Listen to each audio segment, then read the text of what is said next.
അസ്സലാമു അലൈക്കും വറഹ്മത്തുള്ളാഹി തആല വബറകാത്തു. അന്ന് നിസ്കാരവും ഖുർആൻ പാരായണവും എല്ലാം കഴിഞ്ഞു. ഐഷുമ്മ ഓരോ ചിന്തയിലാണ്. റബ്ബേ, ഇന്നെങ്കിലും പോയിട്ട് ആ വീടൊന്ന് കാണണം, ആ കുട്ടികളൊന്ന് കരയേറ്റിക്കാണ്ടേ ആ വീട്ടിൽ കണ്ടാക്കണം. അതാണ് ഐഷുമ്മയുടെ ആഗ്രഹം. നവാസ് സൗദിയുടെ കുടുംബത്തിന് വേണ്ടി പണിത് നൽകിയ ആ വലിയ വീട് കാണാനാണ് ആയിഷുമ്മയും ഷമ്മാസും യാത്ര തിരിക്കുന്നത്. വേറെ ആരെയും കൊണ്ടുപോകുന്നില്ലായിരുന്നു. എന്നാൽ നവാസിൻ്റെ മനസ്സ് നിറയെ വിഷമമായിരുന്നു. ഉമ്മ, ഞാൻ അങ്ങോട്ടില്ല. മോനെ നവാസെ, അതെന്താടാ? ഈ അത്രയും കോടിക്കണക്കിന് ഉറുപ്പ്യ കൊടുത്തുകാണ്ട് ഉണ്ടാക്കിയ ആ വീട് കാണാൻ ഇജില്ലാന്ന് പറഞ്ഞ എന്താ എൻ്റെ പൊന്നാര കുട്ടിയെ? എൻ്റെ വർത്താനം ഇജ് എന്താ എൻ്റെ കുട്ടി ഇങ്ങനെ പറയുന്നത്? ഉമ്മാൻ്റെ കുട്ടി അങ്ങനൊന്നും പറയല്ലേ. വരി, നമുക്കൊന്ന് പോയി പോരോ. ഉമ്മ, സത്യമായിട്ടും ഞാനില്ല ഉമ്മ, ഞാൻ അങ്ങോട്ട് വരുന്നില്ല. എന്താടാ? അപ്പം എൻ്റെ കുട്ടിയല്ലേ അത്രയും ഓൽക്ക് പൈസ കഴിച്ചു കൊടുത്തുണ്ടാക്കിയത്? ഒന്നിനുമല്ല, സൗദിയും അനിയത്തിമാരും ഓളമ്മയും ബാപ്പയൊക്കെ അവിടെ പാർത്തോട്ടെ. വെറുതെ എന്തിനാ വലിയൊരു പെര അവിടെ അനാഥമാക്കി ഇടണത്? ഓരോ കുട്ടികളൊക്കെ ഉള്ളതല്ലേ. പിന്നെ കുഞ്ഞിക്കദ്യാൻ്റെ ചെറിയറ്റുങ്ങൾ 2 മക്കളും ഉണ്ട്. ഓലൊക്കെ ഇല്ലേ? എന്താപ്പോ, പെരയിൽ ആൾക്കാരുണ്ടല്ലോ, ഓലവിടെ ജീവിച്ചോട്ടെ. എന്തിയേ? ഉമ്മ, ഞാനില്ല ഉമ്മ. ഞാൻ കുഞ്ഞിക്കഥ അവർക്ക് വേണ്ടിയിട്ട് എന്തൊക്കെയോ ഉപകാരങ്ങൾ ചെയ്തു, എന്നിട്ടും അവർ നമ്മളോട് ഇങ്ങനെയാണ് പെരുമാറിയത്. എനിക്കവിടെ വരാൻ ഒരു താല്പര്യവുമില്ല, നവാസ് ഇടറിയ ശബ്ദത്തിൽ പറഞ്ഞു. പക്ഷേ ആയിഷുമ്മ മകനെ സ്നേഹത്തോടെ ആശ്വസിപ്പിച്ചു. എൻ്റെ പൊന്നാര മോനെ, ഉമ്മാൻ്റെ കുട്ടി ഒന്ന് പോന്നാളി. മോൻ ഉണ്ടാക്കി കൊടുത്ത വലിയ വീട് കാണാൻ പൊന്നു മോന് കൂടെയുള്ളതാണ് ഉമ്മക്ക് സന്തോഷം. ഈ ഉണ്ടാവുമ്പോഴല്ലടാ, അല്ലാതപ്പോൾ അതിനൊരു ഒരു സുഖം ഉണ്ടാവും. എന്നിട്ട് നവാസ് തൻ്റെ നിലപാടിൽ ഉറച്ചു നിന്നു. എൻ്റെ പൊന്നുമ്മ, ഞാനില്ലാണ്ട് എനിക്കത് കാണാൻ താല്പര്യമില്ല. മനസ്സിൻ്റെ മുറിവുകൾ മായാത്തതിനാൽ അവൻ ആ യാത്രയിൽ നിന്ന് പിന്മാറുകയാണ്. അതെ, അത് ആർക്കായാലും ഉണ്ടാവും. കാരണം അത്രക്കും ചോര നീരാക്കി പണിയെടുത്തുണ്ടാക്കിയ സൂപ്പർ മാർക്കറ്റിൻ്റെ വരുമാനം മുഴുവനും അത് അവളുടെ ഫോണിലേക്ക് കണക്ട് ചെയ്ത് കൊടുത്ത്, എന്നിട്ട് അവർ വീടൊക്കെ ഉണ്ടാക്കിയിട്ട് അവർക്ക് യാതൊരു നന്ദിയും ഇല്ല. അത് ജയിലിലാണ് കയറ്റിയത്, അതും പീഡനക്കേസ് പറഞ്ഞ്. ആർക്കായാലും സങ്കടം ഉണ്ടാവില്ല. സത്യം പറഞ്ഞാൽ നവാസ് അതിനെക്കുറിച്ച് ചിന്തിച്ചതേ ഇല്ല. എന്നാൽ ഫസീല പറഞ്ഞു, ഇക്ക നിങ്ങൾ പോയിക്കോളി, ഏതായാലും വീട് ഒന്ന് കണ്ടൂടെ? അതല്ലേ നല്ലത്. ഫസി, എനിക്ക് താല്പര്യമില്ല. നമ്മൾ അവർക്ക് നല്ലതിന് വേണ്ടി എല്ലാം ചെയ്തു കൊടുത്തു. പക്ഷേ ഒരു നിമിഷം അത്രക്കും മോശമായ ഒരു ആൾക്ക് ഇത്രക്കും വലിയൊരു ശിക്ഷ കിട്ടിയിട്ടുണ്ടാവില്ല. കാരണം ആ ശിക്ഷ എന്ന് വെച്ചാൽ അത് വല്ലാത്തൊരു ശിക്ഷ തന്നെയാണ്. ഞാൻ ഒന്ന് എന്നെ കൊന്നിരുന്ന നിങ്ങൾക്ക് ഇത്ര വിഷമമില്ലായിരുന്നു, അല്ലെങ്കിൽ വിഷം കലക്കി തിന്ന അത്ര വിഷമമില്ലായിരുന്നു. ഞാൻ ആ നിമിഷം മരിച്ചു വീഴായിരുന്നു. പക്ഷേ ഇത് ക്രൂരമായ രീതിയിലാണ്. അത് എത്ര ആളുകളുടെ മുമ്പിൽ എന്നെ പീഡനക്കാരനാക്കി. നവാസ് കരയുകയായിരുന്നു. ഉമ്മയുടെ മനസ്സലിഞ്ഞു. ഉമ്മാൻ്റെ കുട്ടി ഇന്നപ്പോൾ പോരണ്ട. അല്ലാ, എൻ്റെ കുട്ടിക്ക് നല്ല മനസ്സ് കൊടുക്ക്. എന്നാൽ ജയിലിൽ നിന്ന് വന്നതിന് ശേഷം തന്നെ നവാസിന് വല്ലാത്തൊരു സങ്കടം വിഷമം ഉണ്ടായിരുന്നു. കാരണം പുറത്തിറങ്ങാൻ അവന് കഴിയുന്നില്ല. കാരണം ചെയ്യാത്ത കുറ്റത്തിന് പടച്ചറപ്പേ, ഞാൻ ചിന്തിക്കാത്ത കാര്യങ്ങളാണ് നടന്നത്. ഒരിക്കൽ പോലും ഞാൻ ചിന്തിച്ചിട്ട് പോലുമില്ല. അതെ, സൗദിയുടെ അനിയത്തിയായാലും അവർ ഉമ്മയെ അങ്ങനെ ചിന്തിക്കാൻ പാടുണ്ടോ? ഞാൻ ഉമ്മയും പെങ്ങളെയൊക്കെ തിരിച്ചറിയാത്ത ആളാണോ ഞാൻ? നവാസ് വിതുമ്പുകയായിരുന്നു. എന്നാൽ അത് കണ്ടപ്പോൾ ഷമ്മാസിനും ഐഷുമ്മക്കും വല്ലാത്ത വിഷമായി. ഇക്ക, നിങ്ങൾ വിഷമിക്കല്ലേ, നിങ്ങൾ വിഷമിക്കണ്ട ഒന്നും കൊണ്ടും കേട്ടോ. നിങ്ങളൊന്നും കൊണ്ട് വിഷമിക്കണ്ട, നിങ്ങൾ വിഷമിക്കണ്ട. കാരണം അവൻ്റെ അവസ്ഥ അത്രക്കും ഒരു സങ്കടകരമായ രീതിയിലായിരുന്നു. എത്ര ആളുകളുടെ മുമ്പിൽ വെച്ചാണ് പീഡന വീരൻ എന്ന പേര് വരെ വരുത്തി വെച്ചത്. എന്നാൽ ഷമ്മാസ് പറഞ്ഞു, ഉമ്മ, ആ ഒരു ടെൻഷനും വിഷമൊക്കെ ഒന്ന് മാറട്ടെ, എന്നിട്ട് നവാസ്ക്ക് വന്നോളൂ, നമുക്കറിയാലോ വഴി കേട്ടോ. അങ്ങനെ അതാ ഐഷുമ്മയും ഷമ്മാസും അബൂബക്കർക്കയുടെ ആ കൊച്ചു വീട്ടിലേക്ക്. ഐഷുമ്മയും ഷമ്മാസും നേരെ പോയത് നവാസിൻ്റെ ഭാര്യ സൗദിയുടെ പിതാവായ അബൂബക്കർക്കയുടെ കൊച്ചു വീട്ടിലേക്കാണ്. ഐഷുമ്മ വരുന്നുണ്ടെന്നറിഞ്ഞപ്പോൾ സൗദിയുടെ ഉള്ളിൽ വലിയൊരു ഭയമുണ്ടായിരുന്നു. ഉമ്മ തന്നെ വല്ലതും പറയുമോ, അല്ലെങ്കിൽ വഴക്ക് പറയുമോ എന്നുള്ളൊരു പേടി അവളെ അലട്ടി. ഒന്നും ചെയ്യില്ല, പക്ഷെ എന്നാലും, കാരണം ഇപ്പോൾ സൗദക്ക് കുറേ ബുദ്ധി ഉദിച്ചു. ഞാൻ ചെയ്തതൊക്കെ വളരെയധികം തെറ്റായിരുന്നു. അതൊന്നും ചെയ്യാൻ പാടില്ലായിരുന്നു. ഞാൻ വേണ്ടാത്തതൊക്കെ ചെയ്തു. ഷമ്മാസിനെ കാണുമ്പോഴൊക്കെ എനിക്ക് എൻ്റെ ചിന്തകളൊക്കെ അതൊക്കെ ആലോചിച്ചിട്ട് അവൾക്ക് വല്ലാത്തൊരു കുറ്റബോധം തോന്നി. എന്നാൽ ആയിഷുമ്മ അവിടെ എത്തി ഷമ്മാസും. സ്നേഹത്തോടെ മാത്രമാണ് അവരോട് പെരുമാറിയത്. അവിടെ വെച്ച് അബൂബക്കർക്കയും ഭാര്യ ഹഫ്സയും അവരെ സ്നേഹത്തോടെ വരവേറ്റു. ഉമ്മ വരി. അതെ, ഹഫ്സയെ ഐഷുമ്മ കെട്ടിപ്പിടിച്ചു. മോളെ ഹഫ്സ. സ്നേഹത്തോടെ ഐഷുമ്മയെ കാണുമ്പോൾ അവളുടെ കണ്ണുകൾ നിറയും. അതെ, തനിക്ക് ഇങ്ങനെ ഒരു ഉമ്മ ഉണ്ടായിരുന്നെങ്കിൽ എന്ന് ഹഫ്സ എപ്പോഴും വിചാരിക്കും. ഉമ്മ ഇരിക്കി, ഷാമോനെ ഇരിക്കി, ഞാൻ ചായ ഉണ്ടാക്കട്ടെ. വേണ്ട, ഇപ്പൊ ഒന്നിനും നിൽക്കണ്ട ഉപ്പ. മക്കളെ ഇരിക്കി, നിങ്ങൾ എന്തത്ര ധൃതി കൂട്ടുന്നത്? അല്ലേ, ഞങ്ങൾ വന്ന എന്താന്ന് വെച്ചാലേ ഒരു കാര്യം പറയാനാണ്. അതായത് നവാസ്ക്ക് എടുത്തു കൊടുത്ത ആ വീട്, ഓ എൻ്റെ പൊന്നു മോനെ, അതിനെക്കുറിച്ച് പറയണ്ട. ഹോ, ഞാനൊരു വട്ടം ആ വഴി ഒന്ന് പോയിട്ട് വരാ. അവളെ എന്താ ചീത്ത പറിച്ചില്ലെന്നോ, എന്നെ അത്രക്കും എന്നെ ചീത്ത പറഞ്ഞ് ആട്ടിക്കാണ്. അത് മാത്രല്ല, ഈ പിഞ്ചു മക്കളെയും ഓളെയും ഈ വീട്ടിൽ നിന്നും അവിടുന്ന് പിടിച്ച് വലിച്ചിട്ടിക്കാണ്. പിന്നെ ഷാമോൻ്റെ നിങ്ങളൊക്കെ കാരുണ്യം കൊണ്ടല്ലേ ഞങ്ങൾക്ക് ഇങ്ങനെ ഒരു വീട് നിങ്ങൾ സെറ്റാക്കി തന്നത്. അതൊന്നും മറക്കൂല മക്കളെ. നമ്മൾ പടച്ച റബ്ബ് കാണും നിങ്ങളെ. എൻ്റെ നവാസ് നിരപരാധിയായി പുറത്തിറങ്ങിയല്ലോ, അതെ പടച്ച റബ്ബിൻ്റെ തിരുനോട്ടം നിങ്ങളെ നേരുണ്ട്. അതുകൊണ്ട് തന്നെയാണ്. അല്ല, എൻ്റെ കുട്ടീൻ്റെ വർത്താനം എന്താ? അതെ, നവാസിനെ സ്നേഹത്തോടെ ആ പിതാവ് ചോദിച്ചു. എൻ്റെ കുട്ടിക്കൊന്നും ഇല്ലല്ലോ. സൗദ ഏതായാലും ഇവിടെ കുറച്ച് നിന്നോട്ടെ, ഒക്കെ ഒന്ന് ലെവലാകട്ടെ. ഇപ്പോൾ ഓനക്ക് ആശ്വസിപ്പിക്കാൻ നല്ലത് അതെ ഫസീല മോൾ തന്നെയാണ്. ഓൾ നല്ല മട്ടത്തിൽ ഇപ്പം ജീവിക്കട്ടെ. പിന്നെ ഗർഭിണി കൂടിയല്ലേ, സൗദാനം ഒന്ന് ഞാൻ ലെവലാക്കി എടുക്കാണ്ട്. ഓളമ്മാൻ്റെ കൂടെ നിന്നിട്ട് കുറേ ദുസ്വഭാവങ്ങൾ പഠിച്ചിക്കണേ. ഇൻഷാ അല്ലാ അതൊക്കെ നമുക്ക് ശരിയാക്കാം. എന്നാൽ ഐഷുമ പറഞ്ഞു, പൊന്നാരൻ്റെ ഇക്കാക്ക, ഞങ്ങളിപ്പോൾ വന്നത് ഒന്നിനുമല്ല, ഞമ്മക്ക് ആ വീടൊന്ന് പോയി കാണും വേണം. അതിൻ്റെ മുമ്പ് നിങ്ങളോടൊരു സന്തോഷ വാർത്തയും പറയാനുണ്ട്. എന്ത് സന്തോഷ വാർത്ത മോളെ, നിങ്ങൾ എന്തൊക്കെയാണ് പറയുന്നത്? അതെ, ഞാൻ പറഞ്ഞു തരാം. നിങ്ങളാ വീട്, മറ്റേ വീട് ആരെ പേരിൽ നിങ്ങൾക്ക് അറിയോ? അത് എന്തിനാ മോളെ ഞമ്മക്ക് അറിയേണ്ട ആവശ്യം? നമ്മളായിട്ട് ഒരു ബന്ധവുമില്ല, നമ്മളങ്ങോട്ട് കൊണ്ടുപോകലുമില്ല, നമ്മളങ്ങോട്ട് കയറ്റുമില്ല. നമ്മളൊക്കെ പാവങ്ങളല്ലേ. ഇവരെ വരെ ചെറിയ വീട്ടിൽ നിന്ന് വരെ ഇറക്കി വിട്ടതല്ലേ. എനിക്ക് പേടിയാണ്, അതിനെക്കുറിച്ച് ആലോചിക്കാൻ വയ്യ.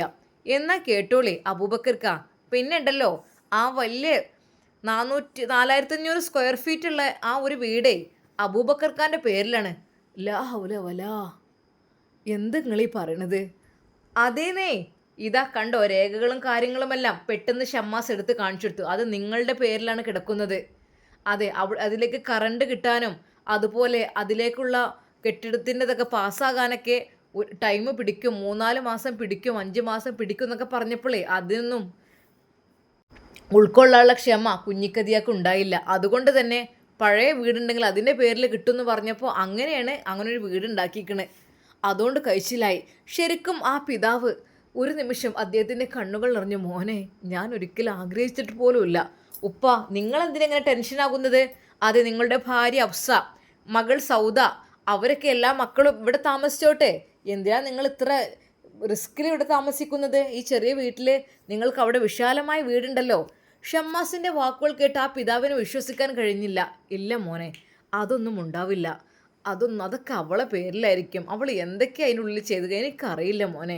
എനിക്ക് സത്യം പറഞ്ഞാൽ പേടിയാണ് അവളെ. എനിക്ക് കാണുന്നതന്നെ പേടിയാണ്. ഇനി എന്നാന്നവ ഇറങ്ങുക? ജയിലിൽ നിന്നെങ്ങാനും ഇറങ്ങിയാൽ അഫ്സനെ കാണുന്നിടത്തോളം ഉപദ്രവിക്കാൻ നിൽക്കണോ? കണ്ണെടുത്താൽ കണ്ടുകൂടാ. പാവം ആ പെണ്ണൊരു പാവം പെണ്ണാണ്. എന്താ ചെയ്യുക? അനാഥത്വം അനുഭവിച്ച ആ പെൺകുട്ടിയെ ആ പിതാവ് പറഞ്ഞതായിരുന്നു എന്നോട് ഏറ്റെടുക്കാൻ. അങ്ങനെ ഏറ്റെടുത്തതാണ് ഞാൻ.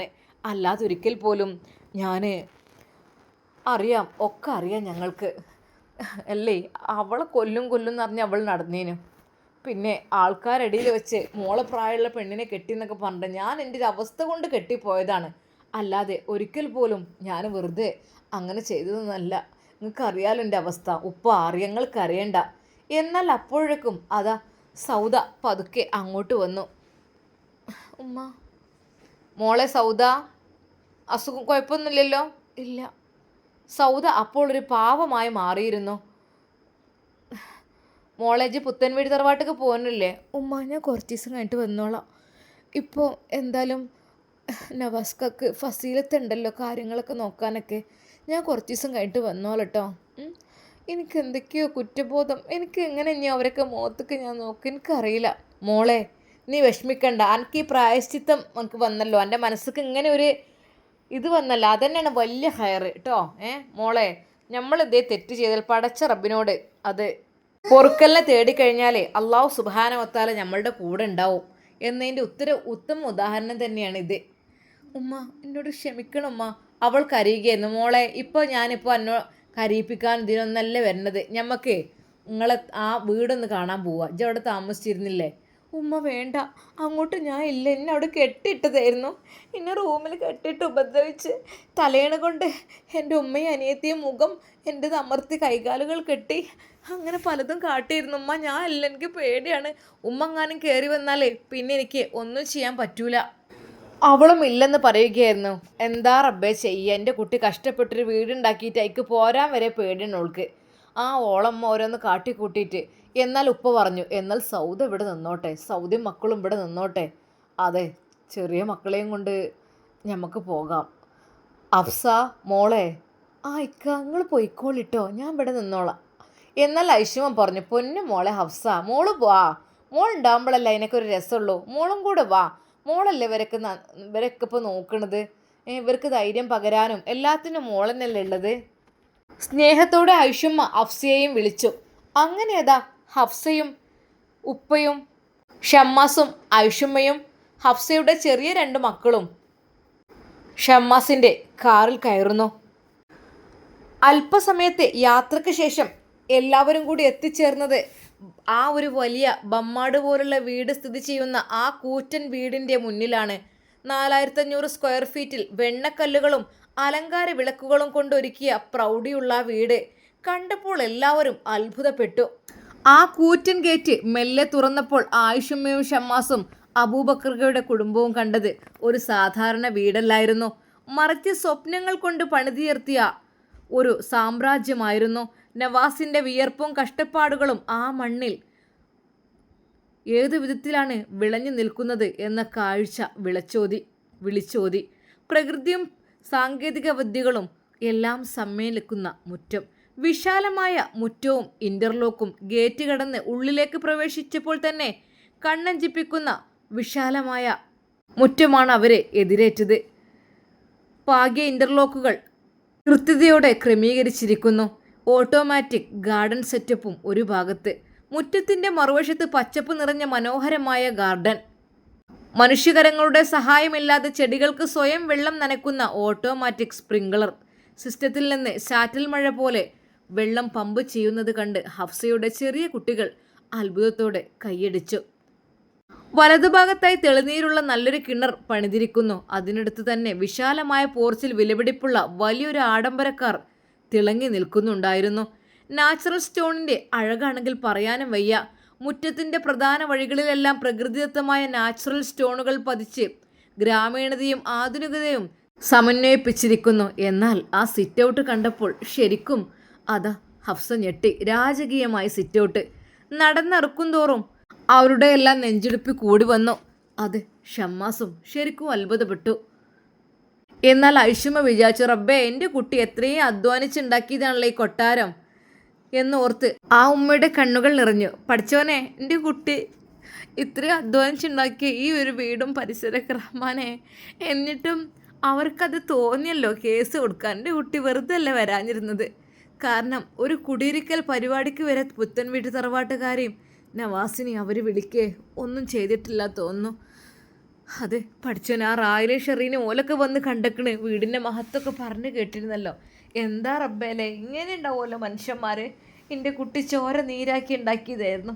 അതൊക്കെ പറഞ്ഞിട്ട് എന്താ, എൻ്റെ കുട്ടീനെ അവർ അത്രക്കും മോശമായ രീതിയിലാണല്ലോ പീഡനം എന്നൊക്കെ പറഞ്ഞാൽ ഒരു മനുഷ്യനെ അങ്ങേയറ്റം വെറുക്കുന്നൊരു സംഭവമാണ്. അങ്ങേയറ്റം ഒരു മനുഷ്യനെ ഇടങ്ങാറാക്കുന്ന വേദനിപ്പിക്കുന്ന സംഭവങ്ങളാണ്.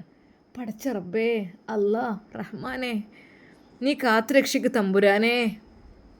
ഇബിലീസിൻ്റെ ഷെറിനെ തൊട്ടൊക്കെ പഠിച്ചവനെ വല്ലാത്തൊരു ജന്തുക്കളായിരുന്നു. ആ സൗദക്ക് വരെ ഇങ്ങോട്ട് വരാൻ പൂതില്ലല്ലോ. കാരണം എന്താ, ഒന്നുമല്ല, അതെങ്ങനെ ഇടങ്ങാറാക്കിയിട്ട്. എൻ്റെ റബ്ബേ. എന്നാൽ അവർ സിറ്റ് ഔട്ടിലേക്ക് പ്രവേശിക്കുന്നു. സിറ്റ് ഔട്ടിലേക്ക് കാല് വെച്ചതും തണുപ്പുള്ള തിളങ്ങുന്ന ഇറ്റാലിയൻ മാർബിളുകളാണ് അവരെ സ്വീകരിച്ചത്. റോഡിൽ നിന്ന് അല്പം ഉയരത്തിൽ സ്ഥിതി ചെയ്യുന്ന ആ വിശാലമായ സിറ്റ് ഔട്ടിലിരുന്നാൽ ദൂരെ വഴിയിലൂടെ പോകുന്ന വാഹനങ്ങൾ പോലും കൃത്യമായി കാണാം. ഇത്രയും ശാന്തവും എന്നാൽ പ്രൗഢവുമായ ആ പരിസരം അവർ ജീവിതത്തിൽ ആദ്യമായി കാണുന്ന രൂപത്തിലായിരുന്നു. അത്രക്കും പുത്തൻവീട് തറവാടിനേക്കാൾ വളരെയധികം മനോഹരമായിരുന്നു. പുത്തൻവീട് തറവാട് കുറച്ച് പഴയ തറവാടായതുകൊണ്ട് തന്നെ അതിൻ്റെ ആ ഭംഗിയും പൊലിമയും എല്ലാം നഷ്ടപ്പെട്ടിരുന്നു. ഈയിടെയായി ഒന്ന് റിന്യൂവൽ ചെയ്തിരുന്നു. എങ്കിലും പുതിയ വീട് തന്നെയല്ലേ. എന്തായാലും റബ്ബേ, ഏതായാലും എൻ്റെ നവാസ് ഇതെടുത്തു. എന്നാൽ ഇനിയിപ്പോൾ സൗദിയും അവരുമ്മയും ബാപ്പി അവരൊക്കെ ഇവിടെ നിന്നോട്ടെ എന്നും മനസ്സിൽ ആയിഷുമ്മ വിചാരിക്കുകയാണ്. ആയിഷുമ്മ സിറ്റൗട്ടിൻ്റെ തൂണിൽ ഒന്ന് പതുക്കെ തൊട്ട് തലോടി നിൽക്കുമ്പോൾ അബൂബക്കർക്കയുടെ ശബ്ദം ഇടറി. ആയിഷുമ്മ, എൻ്റെ നവാസ് മോന് ഇവർക്ക് വേണ്ടിയിട്ട് കരുതി വെച്ചതൊരു വീടല്ല, ഇതൊരു കൊട്ടാരം തന്നെയാണ്. അതെ, ഇതിൻ്റെ 10 പോലും അവൻ ഞങ്ങൾക്ക് തരണമെന്ന് നിർബന്ധമില്ലായിരുന്നു. എൻ്റെ മോൻ്റെ മനസ്സ് വീട് പോലെ വിശാലമാണ് അബൂബക്കർക്ക. അവനൊന്നും കരുതിയിട്ടല്ല, ആരെ കണ്ടാലും വാരിക്കോരി കൊടുത്തേ ഓനും ശീലായിട്ടുള്ളൂ. ഒരാളോടും പകരം അവൻ ചോദിക്കാറില്ല ഒന്നും. എല്ലാം അവൻ്റെ ജീവിതത്തിൽ തന്നെ എന്തുണ്ടെങ്കിലും അവൻ ക്ഷമിച്ചിട്ടേ ഉള്ളൂ. അത്രക്കും പാവമായിരുന്നു എൻ്റെ കുട്ടി. എന്താ ചെയ്യാം, ഞാൻ പറഞ്ഞു എൻ്റെ പൊന്നാര മോനെ വീട് കാണാൻ മനുകുട്ടി നമുക്ക് പോയി നോക്കുകയെന്ന്. പക്ഷേ അവൻ ഈ വീട് കാണാൻ കൂടെ വരാതിരുന്നതേ അവൻ്റെ മനസ്സിന് തട്ടിയ വിഷമം കൊണ്ടാണ്. നല്ലോണം തട്ടിക്കണ്. സ്വന്തം ഭാര്യൻ്റെ ആൾക്കാർ ഇത്രയും ചതി ചെയ്യുമെന്ന് വിചാരിച്ചില്ലല്ലോ. എന്നാൽ ഈ സമയം ഷമ്മാസ് അത് നജീബ് സാറിനെ വിളിക്കുന്നു. ഹലോ, നജീബ് സാർ, ഞങ്ങൾ ആ വലിയ വീടിൻ്റെ അടുത്തുണ്ട്, നവാസ് ഖാൻ്റെ വീടിൻ്റെ. ഓ, നിങ്ങൾ അവിടെ എത്തിയോ? ഞാൻ ആ കാര്യത്തെക്കുറിച്ച് സംസാരിക്കണം വിചാരിക്കുകയായിരുന്നു. ഞങ്ങളിവിടെ ഉണ്ട്. നിങ്ങളിതിൻ്റെ ഉൾഭാഗമൊക്കെ പരിശോധിച്ചാണല്ലേ അന്ന്? എൻ്റെ പൊന്നു മോനെ, എന്താണ് വീടെന്നോ? ശരിക്കും പറഞ്ഞാൽ ഒരു കൊട്ടാരത്തിലേക്ക് കയറിയ ഫീലാണ് അതിൻ്റെ ഉൾഭാഗത്ത് കയറി. ഞങ്ങൾ കയറിയിട്ടില്ല, ഞങ്ങൾ ഇവിടെ ഉണ്ട്, സിറ്റ് ഔട്ടിൻ്റെ ആ ഭാഗത്ത് ഉണ്ട്, കീയൊക്കെ ഉണ്ട് കയ്യിൽ. പക്ഷേ അത് ഞങ്ങൾ കയറിയിട്ടില്ല. കയറാൻ എന്തോ ഒരു എന്താ ഭയമുണ്ടോ? ഭയമൊന്നുമില്ല. പിന്നെ ഇപ്പം എന്താ, ഞാൻ അവിടെ വരണോ? നജീബ് സാറേ, നിങ്ങളൊന്ന് വരി, നിങ്ങളും വൈഫും കൂടെ ഒന്ന് വരി കേട്ടോ. അല്ല, ഭാര്യയ്ക്ക് വിഷമമൊന്നും ഉണ്ടാവില്ലല്ലോ? അങ്ങനെയൊന്നുമില്ല. അപ്പോൾ തന്നെ അവർ അങ്ങോട്ട് വരുന്നു. ഉമ്മ, നജീബ് സാറ് വരുന്നുണ്ട്. ആണോ മോനെ? ഏതായാലും നല്ല കാര്യമായിപ്പോയി. അത് നമ്മളപ്പോൾ എപ്പോഴും അല്ലെങ്കിൽ ഒരാൾ പ്രൊട്ടക്ഷൻ ഉണ്ടാണ് നല്ലതാണ്. കാരണം ഒന്നും വിശ്വസിക്കാൻ പറ്റില്ലേ. കുഞ്ഞിക്കതിയാൻ്റെ ചാരന്മാരനെ എത്രങ്ങാനുണ്ടാവും. ഓലൊന്നും വിശ്വസിക്കാൻ പറ്റും. ഇനിയിപ്പോൾ എത്ര ഉള്ളിലും പുറത്തുമുണ്ട്. കഞ്ചാവിൻ്റെ ബിസിനസ് വരെ മൂപ്പത്തേര് ചെയ്ത് നടക്കേനു. അപ്പോൾ ഉള്ളിലും പുറത്തൊക്കെ ആയിട്ട് എമ്പാടുണ്ട് മക്കളെ. നമ്മളെ തകർക്കാനും കൊല്ലാനും ആളുകളുണ്ടാവും. ഓലിപ്പോൾ ഈ നവാസ് കേസ് ജയിച്ച് പോകുന്നൊന്നും ഒരു കുട്ടിക്കും പറ്റിയിട്ടുണ്ടാവില്ല. ഔത്തും പുറത്തും മക്കളെ നമുക്ക് ശത്രുക്കളുണ്ട്. നമുക്ക് അള്ളാഹുവിൻ്റെ ഒരു കാവൽ മാത്രമേ ഉള്ളൂ, അത് മാത്രം.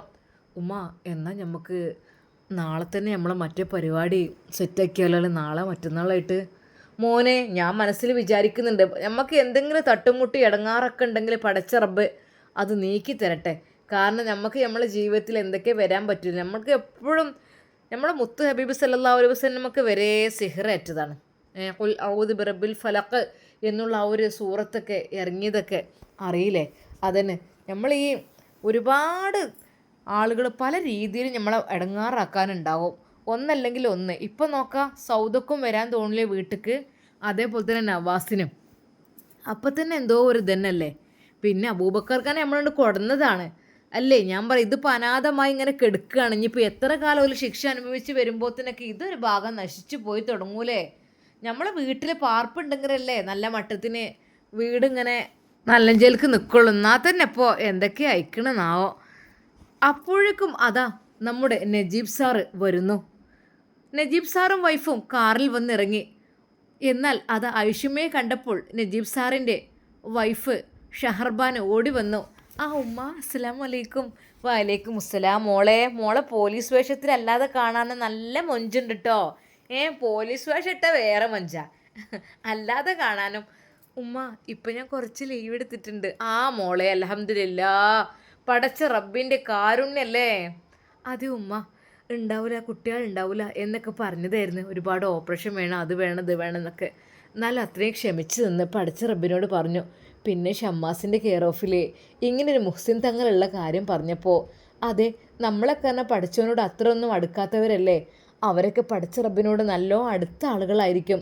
അവരുടെ വായിൽ നിന്നൊക്കെ ഒരു വാക്ക് കിട്ടിയാൽ, അല്ലെങ്കിൽ അവരിന്നത് ചൊല്ലണം, അല്ലത് ഇന്നത് ഖുർആൻ പാരായണം ചെയ്താൽ മതി, അങ്ങനെയൊക്കെ പറഞ്ഞു കഴിഞ്ഞാൽ നമുക്കൊരു സന്തോഷമാണല്ലോ. സത്യം പറഞ്ഞാൽ 6 മാസത്തിനുള്ളിലാവും എന്നാണ് പറഞ്ഞത്. 6 മാസം കൊണ്ട് എന്നിട്ടോ 6 മാസം കൊണ്ടാവും. അൽഹംദുലില്ലാ ആയിഷുമ്മ. അതെ, 2 മാസമായിട്ടില്ല, അപ്പോഴേക്കും പടച്ച റബ്ബ് കനിഞ്ഞു. ഡേറ്റ് തെറ്റി. മോളെ കുഴപ്പമൊന്നുമില്ലല്ലോ? അൽഹംദുലില്ലാ. ഇല്ല ഒരു കുഴപ്പമില്ല അൽഹംദുലില്ലാ. ഉമ്മ ദുആ ചെയ്യണം കേട്ടോ. നിങ്ങളൊക്കെ ഇവിടെ ഉണ്ട് എന്ന് പറഞ്ഞപ്പോഴേ ഞാൻ സന്തോഷം കൊണ്ട് ഞാനും പറഞ്ഞതാണ്, ഞാനും ഉണ്ട് എന്ന് പറഞ്ഞ് വന്നതാണ്. സത്യം പറഞ്ഞ ആയിഷുമ്മ നിങ്ങളൊക്കെ കാണുമ്പോൾ എനിക്ക് വല്ലാത്ത സന്തോഷമാകാണ്. അങ്ങനെ നജീബ് സാറും ഷമ്മാസും ഓരോ സംഭാഷണത്തിൽ മുഴുകി നിൽക്കുകയാണ്. എന്നാൽ കിടക്കല്ലേ. ആ കൊട്ടാര സമാനമായ വീടിൻ്റെ അകത്തളങ്ങളിലെ കാഴ്ചകൾ കാണുവാൻ എല്ലാവർക്കും തിടുക്കമായി. വീടിൻ്റെ ഭീമാകാരമായ പ്രധാന വാതിലിന് മുന്നിൽ നിൽക്കുമ്പോൾ എല്ലാവരുടെയും കണ്ണുകൾ ആ ഒരു കൊത്തുപണികൾ ചെയ്ത അത് ആസ്വദിക്കുകയായിരുന്നു. നജീബ് സാറാണ് ആ വാതിൽ തുറന്നു കൊടുത്തത്. റോസ് വുഡിൻ്റെയും വലിയ തേക്ക് തടിയുടെയും മനോഹരമായ മിശ്രിതത്തിൽ അതിസൂക്ഷ്മമായ കൊത്തുപണികളാൽ അലങ്കരിച്ചതായിരുന്നു ആ വാതിൽ. വാതിൽ തുറന്ന് അകത്തേക്ക് കാൽ വെച്ചതും എല്ലാവരും ഒരു നിമിഷം സ്തബ്ധരായിപ്പോയി. ഓട്ടോമാറ്റിക് വെളിച്ചം. വാതിൽ തുറന്ന നിമിഷം തന്നെ ആളനക്കം തിരിച്ചറിഞ്ഞ് അകത്തളങ്ങളിലെ വെളിച്ചം സ്വയം തെളിയുകയായിരുന്നു. ചുവരുകളിൽ വെറുതെ കൈ തൊടുമ്പോഴോ ശബ്ദം കേൾക്കുമ്പോഴോ കത്തുന്ന ആധുനിക LED ലാമ്പുകളും ഹാങ്ങിങ് ലൈറ്റുകളും ആ വീടിനൊരു രാജകൊട്ടാരത്തിൻ്റെ അന്തരീക്ഷം നൽകി. വിശാലമായ സിറ്റിംഗ് ഏരിയയിൽ അതിമനോഹരമായ സോഫ സെറ്റുകളാണ് ക്രമീകരിച്ചിരിക്കുന്നത്. അതിനു മുകളിലായി സ്വർണത്തിൽ പ്രകാശിക്കുന്ന വലിയ ഹാങ്ങിങ് ലൈറ്റ് തൂങ്ങി നിൽക്കുന്നു. ഹാളിൻ്റെ ഒരു വശം പൂജ്യമായി സുതാര്യമായ വലിയ ഗ്ലാസ് ഭിത്തിയാണ്. അതായത് ആ ഗ്ലാസ്സിലൂടെ പുറത്തേക്ക് നോക്കിയാൽ മുറ്റത്തെ വിശാലമായ പൂന്തോട്ടവും അതിൽ കാറ്റിലാടുന്ന പൂക്കളും ഊഞ്ഞാലും വ്യക്തമായി കാണാം. എൻ്റെ റബ്ബേ, ഇതൊക്കെയാണോ എൻ്റെ മോനെ ഇവർക്ക് വേണ്ടി ഉണ്ടാക്കി കൊടുത്തത്? പാവൻ്റെ കുട്ടി എത്ര കഷ്ടപ്പെട്ടിട്ടാവും ഇതൊക്കെ പണിതുയർത്തിയത്. ആയിഷുമ്മ സ്വയം മന്ത്രിച്ചു. ഇറ്റാലിയൻ മാർബിളും താഴത്തെ നിലയിലെ ആഡംബരവും എല്ലാവരും അതെല്ലാം ആസ്വദിച്ചു. എന്നാൽ ആയിഷുമ്മയുടെ മനസ്സിൻ്റെ ഉള്ളിൽ വല്ലാത്തൊരു വിഷമായിരുന്നു. അവർ അവിടെ നിന്ന് നേരെ നീങ്ങിയത് ഡൈനിങ് ഹാളിലേക്കായിരുന്നു. രാജകീയമായ ഡൈനിങ് ഹാള്. വലിയ ഇറ്റാലിയൻ മാർബിൾ പാകിയ ഡൈനിങ് ടേബിളും അതിനു ചുറ്റും മൃദുവായ കുഷ്യൻ ചെയറുകളും ക്രമീകരിച്ചിരിക്കുന്നു. എന്നാൽ കിടപ്പുമുറികളാണെങ്കിൽ അതിലേറെ ഭംഗി. ഡൈനിങ് ഹാൾ കഴിഞ്ഞ് നീളമുള്ള ഒരു ഇടനാഴിയാണ്. അതിലൂടെ മുന്നോട്ട് പോയാൽ താഴത്തെ നിലയിലെ 3 വലിയ ബെഡ്റൂമുകളിലെത്താം. എല്ലാ മുറികളിലും അറ്റാച്ച്ഡ് ബാത്റൂമുകളും ആധുനിക സൗകര്യങ്ങളുമുണ്ട്. എന്നാൽ അതിന് തൊട്ടപ്പുറത്തായിട്ട് മോഡുലാർ കിച്ചൺ, അത്യാധുനിക സജ്ജീകരണങ്ങളോട് കൂടിയ വിശാലമായ അടുക്കള കണ്ടപ്പോൾ ആയിഷമ്മയുടെ സങ്കടം ഇരട്ടിയായി. റബ്ബേ, ഇത്രയും വലിയ സൗകര്യങ്ങളും ആഡംബരങ്ങളും കണ്ടു തീർന്നപ്പോൾ ആയിഷമ്മയുടെ മനസ്സ് പഴയൊരു ഓർമ്മയിലേക്കാണ് പോയത്. തൻ്റെ പൊന്നുമോൻ നവാസിനെ കുറിച്ച്. എല്ലാം നവാസ് സ്വന്തം വേർപ്പൊഴുക്കി ഉണ്ടാക്കി കൊടുത്താണ്. എന്നിട്ടും വീടിൻ്റെ പണികൾ പൂർത്തിയായ ഉടൻ ഇല്ലാത്ത കള്ളക്കഥകൾ മെനഞ്ഞുണ്ടാക്കി തൻ്റെ പൊന്നുമോനെ കേസിൽ കുടുക്കി ജയിലിലടിച്ച ആ ദാരുണമായ സംഭവം ആയിഷമ്മയുടെ ഉള്ളിൽ കനലായി കത്തി. ഇത്രയും വലിയ നിഷ്കരുണമായ ചതി ഓർത്തപ്പോൾ ആയിഷമ്മക്ക് സ്വയം നിയന്ത്രിക്കാനായില്ല. ആ ആഡംബര വീടിൻ്റെ ഹാളിലെ കുഷ്യൻ ചെയറിലേക്ക് അല്പം ചാരിയിരുന്ന് കൈകൾ കൊണ്ട് മുഖം പൊത്തി ആയിഷമ്മ വിതുമ്പിക്കരഞ്ഞു. എൻ്റെ റബ്ബേ, ഇത്രയും നല്ല സൗകര്യത്തിലാണല്ലോ ഇവർ ജീവിച്ചത്. ഇതൊക്കെ എൻ്റെ പൊന്നുമോൻ ഇവർക്ക് ഉണ്ടാക്കി കൊടുത്തിട്ടും ആ പാവത്തിന് ഓരോ കള്ളക്കഥ പറഞ്ഞുണ്ടാക്കി കേസ് കൊടുത്ത് ജയിലിൽ കയറ്റിയല്ലോ പടച്ചോനെ. ആയിഷമ്മയുടെ കരച്ചിൽ ഷമ്മാസ് കാണുന്നു. ഉമ്മ മുഖം പൊത്തി വിതുമ്പുന്നുണ്ട്. പെട്ടെന്ന് ഷമ്മാസ് അതാ അങ്ങോട്ട് വന്നു. ഉമ്മ, എന്താ തലവേദന ഉണ്ടോ? ഇല്ല മോനെ, എൻ്റെ കുട്ടിയെ. എങ്ങനെ എൻ്റെ പൊന്നാര മോനെ ഇത് കാണുമ്പോൾ ഞങ്ങൾക്ക് അറിയാതിരിക്കുക? അതുകൊണ്ടല്ല എൻ്റെ കുട്ടി വരാതിരുന്നത്. എൻ്റെ പൊന്നുമോൻ വരൂലേ? എൻ്റെ പൊന്നുമോൻ എങ്ങനെ വരാനാ? അവനക്കിതെല്ലാം കാണുമ്പോഴേ വിഷമം ഉണ്ടാവും. ഇത് പ്ലാനും കാര്യങ്ങളൊക്കെ ഇപ്പോൾ ഓനായിരിക്കുമല്ലോ സെറ്റാക്കിയിട്ടുണ്ടാകുക. എന്താ ഇപ്പം ചെയ്യുക? എൻ്റെ കുട്ടിക്ക് ഒരു ദിവസം പോലും ഈ വീടൊന്ന് കാണാനും ഇതിലേക്ക് വരാനുള്ള വിധി ഉണ്ടായിട്ടില്ല. അല്ല, അല്ലെങ്കിൽ ഓനക്ക് ഇവിടെ നിന്നൂടെ? വേണ്ട, ഇവരെ കൂട്ടത്തിൽ നിൽക്കാതന്നെ നല്ലത്. എന്നാൽ ഹഫ്സ നേരെ ആയിഷമ്മയുടെ അരികിലേക്ക് എത്തി. ഉമ്മ, ഇത്രയും വലിയ വീട് ഞാൻ ആദ്യമായിട്ട് കാണണം മോളെ. ഞാൻ മോളോടൊരു കാര്യം പറയാം. ഉമ്മാൻ്റെ ഒരു ആഗ്രഹമാണ് കേട്ടോ. അതായത് നിങ്ങളെല്ലാവരും ഇങ്ങോട്ട് പോരി. അബൂബക്കർക്ക, നിങ്ങളും ഇങ്ങോട്ട് പോരി. നിങ്ങളിങ്ങോട്ട് പോന്നിട്ട് സൗദ ഇവിടെ ജീവിക്കട്ടെ. ഓളെ ഭർത്താവ് ഉണ്ടാക്കിയ വീടല്ലത്. അവൾ ഇവിടെ നിൽക്കട്ടെ. ഇനിയിപ്പോൾ ഓൾക്ക് കുറച്ച് മാനസികപരമായിട്ടും ശാരീരികപരമായിട്ടും എന്തെങ്കിലും ഇതൊക്കെ പ്രോബ്ലംസൊക്കെ ഉണ്ടെങ്കിലും അത് നിങ്ങളാണ്ട് ഒന്ന് കണ്ടില്ല ഞാൻ നടിച്ചാളി. ഉമ്മ അതിനെന്താ, ഞാൻ എൻ്റെ മോളെപ്പോലെ തന്നെയാണ്, ഞാൻ അവളെ കാണുന്നത്, അവൾക്ക് വേണ്ടതല്ല ഞാൻ ചെയ്ത് കൊടുത്തേക്കണേ. പക്ഷെ അവൾക്ക് എന്നോടൊരു ദയുണ്ട്, എന്നോട് ഇങ്ങനെ ഞാൻ ചെയ്തോളാം അങ്ങനെയൊക്കെ പറയും. അപ്പോൾ ഞാൻ വിചാരിക്കും ഇപ്പോൾ അങ്ങനെ ഒരു സുഖമില്ലാത്ത അവസ്ഥയിൽ നിന്നൊക്കെ കഴിഞ്ഞ കുട്ടിയല്ലേ, അതുകൊണ്ട് നമ്മളെ ഭാഗം ശ്രദ്ധിക്കണ്ടേ എന്ന് വിചാരിച്ചിട്ട് ഉമ്മ ഞാൻ അവൾക്ക് വേണ്ടതല്ല ഞാൻ ചെയ്തു കൊടുക്കണം. പക്ഷെ ഉമ്മ എന്നോട് നല്ല കാര്യമാണ്, അവൾക്ക് എന്നോട് അങ്ങനെ വെറുപ്പും വിദ്വേഷവും ഒന്നും തോന്നിയിട്ടില്ല. മോളെ എൻ്റെ അഭിപ്രായത്തിൽ എനിക്ക് തോന്നുന്നു എൻ്റെ അടുത്ത് നിന്നാൽ ഓള് ശരിയാവുന്നാ പറയണത്, ഈ ഓള് ശരിയാക്കി എടുക്കണം കേട്ടോ. ഏതായാലും നവാസ് ഒരു കുട്ടിയുള്ളതല്ലേ, ഏതായാലും നവാസ് കെട്ടിയതുമല്ലേ, അപ്പോൾ പിന്നെ നമുക്ക് വെറുതെ നമ്മൾ ഇതാക്കാൻ പറ്റൂലല്ലോ. അതുകൊണ്ട് എനിക്ക് പറയാനുള്ളത് എന്താണെന്ന് വെച്ചാൽ ഞാൻ ജോളെ നന്നാക്കി എടുക്കണം, നന്നാക്കി എടുത്തിട്ട് ഇൻഷാ അല്ലാഹ് എനിക്ക് എൻ്റെ നവാസിനെ ഞാൻ അങ്ങോട്ട് പറഞ്ഞേക്കും. അങ്ങനെ ഇടയ്ക്കിടയ്ക്ക് ഓലും ഇവിടെയും അവിടെയൊക്കെ ആയിട്ട് ഇങ്ങനെ ജീവിച്ചോട്ടെ, അതായിരിക്കും നല്ലത്. അതോ ഉമ്മ, എനിക്കും അത് തന്നെയാണ് സന്തോഷം. എല്ലാം കേട്ടപ്പോൾ ഭയങ്കര സങ്കടം തോന്നി. മോളെ ഇവിടെ വന്നാ എന്തോ ഉമ്മ ഇങ്ങോട്ട് വാ, ഇത് മോഡുലാർ കിച്ചണ്. മോള് ഉമ്മ ഇതൊക്കെ ഞാൻ മോളെല്ലാ സൗകര്യങ്ങളും ഉണ്ട് നോക്ക്, ആ തല മുതൽ ഈ തല വരെ ഓവനായിട്ടും പിന്നെ മറ്റേ നമുക്ക് ആവശ്യമുള്ള എന്താ പാത്രം കഴുകുന്ന മെഷീൻ അതാ, അത് ഡിഷ് വാഷർ, അപ്പുറത്താണ് വാഷിംഗ് മെഷീൻ്റെ ആ ഒരു ഏരിയ.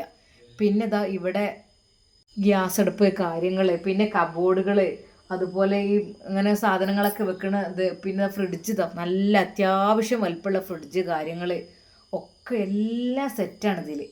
നല്ല പിന്നെ കിച്ചണിന് ഭക്ഷണം കഴിക്കാനുള്ള ഒരു സെറ്റപ്പ് ഇത് അവിടെ തയ്യാറാക്കിക്കണം, ഒക്കെ ഉണ്ട്. മോളെ ഉമ്മ അതാ ഹഫ്സയുടെ കൈകൾ പിടിച്ചു. മോളെ ഈ കിച്ചണിന് മോള് മാനേജ് ചെയ്യണം കേട്ടോ. മോള് ഈ ഉമ്മ പഠിച്ചോനെ ഇത്രയും വലിയ വീട്ടിലത്തെ കിച്ചണൊക്കെ മാനേജ്, ഞാനൊരു വേലക്കാരത്തിയെ പോലെ ഇവിടെ നിന്നോളാം, അതായിരിക്കും എൻ്റെ പൊന്നും മോളെ, നീ ഇതുവരേക്കും അങ്ങനെ കഷ്ടപ്പെട്ടതല്ലേ, ഇനി മുതൽ മോൾ ഇവിടെ നിന്നോ, മോൾ ഇവിടെ എത്തിക്കഴിഞ്ഞാൽ ഈ വീട് നന്നാവും കേട്ടോ. പിന്നെ പതുക്കെ പതുക്കെ എല്ലാം റെഡിയാക്കി സൗദനൊക്കെ കൊണ്ടുവന്ന് നല്ല രീതിയിൽ നിങ്ങൾ ജീവിക്കും, ജോളം നന്നാക്കി എടുക്കണം കേട്ടോ. മോളെ ഞാൻ ഏൽപ്പിക്കുന്നു, കാരണം ഒരു കുട്ടിയുള്ളതല്ലേ, പിന്നെ നവാസിന് അതൊരു വേദനയായിക്കാരം.